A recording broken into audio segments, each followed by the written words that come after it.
היי, למי שלא מכיר, אני עופר אקרלינג.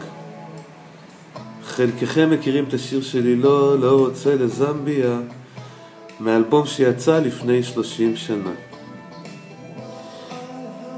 אחרי 30 שנה אני יכול להסתכל אחורה, וכולם כתבו, המבקרים והעיתונות, שלא רוצה לזמביה פורץ דרך, תקליט שמקדים את זמנו, תקליט שהוא יוצר סטנדרטים במוזיקה הישראלית, סופרלטיבים מדהימים.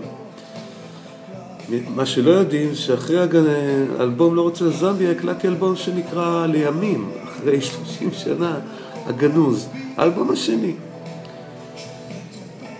סיימנו את ההקלטות באופן עצמאי, אני וחבורת מוזיקאים ובעל אולפן מדהים.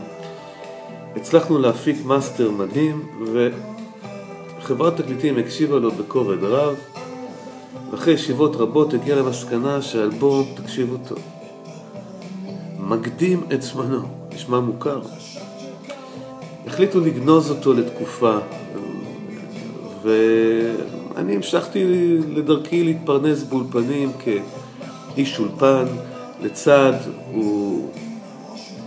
ביחד עם מרבית מאומני ישראל, האיש שמסובב את הכפתורים באולפן ומכין קפה, ולפעמים נותן איזה עצה קטנה. וכך עברו להם הרבה שנים, והיום הגנוז דופק בדלת. רוצה לצאת מהמגירה קודם. ואני פונה לחברת התקליטים הציבורית, שאולי תתמוך ותיתן לו ותאפשר לו לצאת.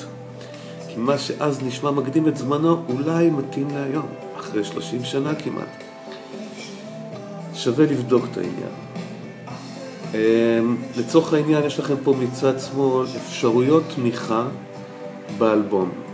אתם יכולים לרכוש עותק דיגיטלי, אתם יכולים לרכוש תקליט עם חתימה והקדשה אישית שלי, אתם יכולים לרכוש כרטיס למופע העתידי.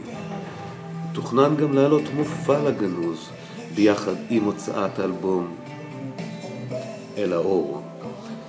אז אני רוצה להודות לכם, וחשוב מכך זה לשתף את הלינק, את הקשר הזה, את הקישור עם סביבתכם הקרובה, כי מוזיקה ללא שיתוף אין לה קיום. ומה אנחנו היינו עושים ללא תקשורת? אז אני מקווה שניפגש בהאזנה לגנוז, או גם בהופעה לחיים. אני עופר אקרלינג.